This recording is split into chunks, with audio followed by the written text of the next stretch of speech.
నా చిన్నతనం అంతా కోనసీమ జిల్లాలోనే జరిగిందండి. అమలాపురం దగ్గర చిన్న పల్లెటూరు మాది. అక్కడ అంతా ఈత పళ్ళు, చింత చిగురు గంపల్లో తెచ్చి ఇంటింటికి అమ్మేవారు. చాలా ఎక్కువ మొత్తంలోనే దొరికేది అప్పుడు. ఇప్పుడు దొరకడం కూడా చాలా కష్టమైపోతుంది. చిగురు అయితే ఇంకా టౌన్లో కొంచెమన్నా దొరుకుతుంది. ఈత పళ్ళు అయితే అసలు కనిపించడం కూడా కనిపించట్లేదు అక్కడ. కొబ్బరి చూపిస్తున్నానండి. ఇది మా అమ్మగారు చాలా బాగా చేస్తారు. ముందుగా పోపు దినుసులు ఇలా వేయించేసుకుని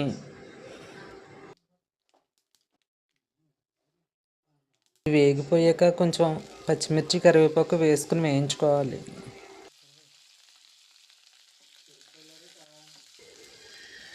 ఇవి వేగిపోయాయండి. ఇప్పుడు ఉల్లిపాయలు వేసుకుందాం. ఇప్పుడు వీటిని కూడా వేయించుకుందాం అండి. ఇప్పుడు కొన్ని వెల్లుల్లిపాయ రెబ్బలు దంచి వేసుకుందాం.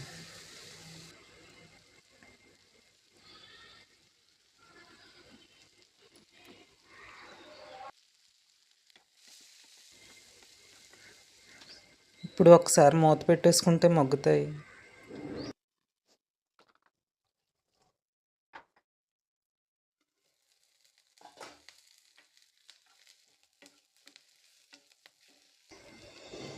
మగ్గిపోయండి. ఇలా వేగితే చాలు.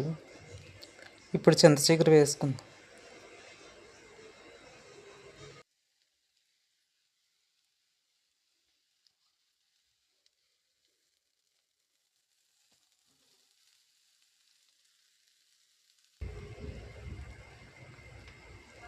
ఇప్పుడు ఒకసారి కలుపుకుందాం అండి.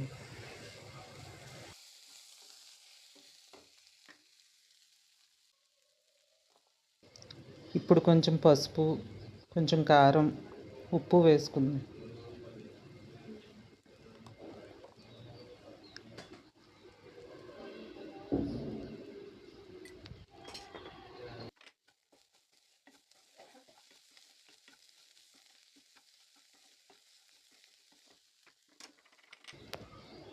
ఇప్పుడు కొబ్బరి వేసుకుందాం.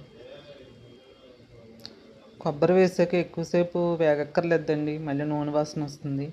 కొంచెం వేగాక దించేసుకుందాం.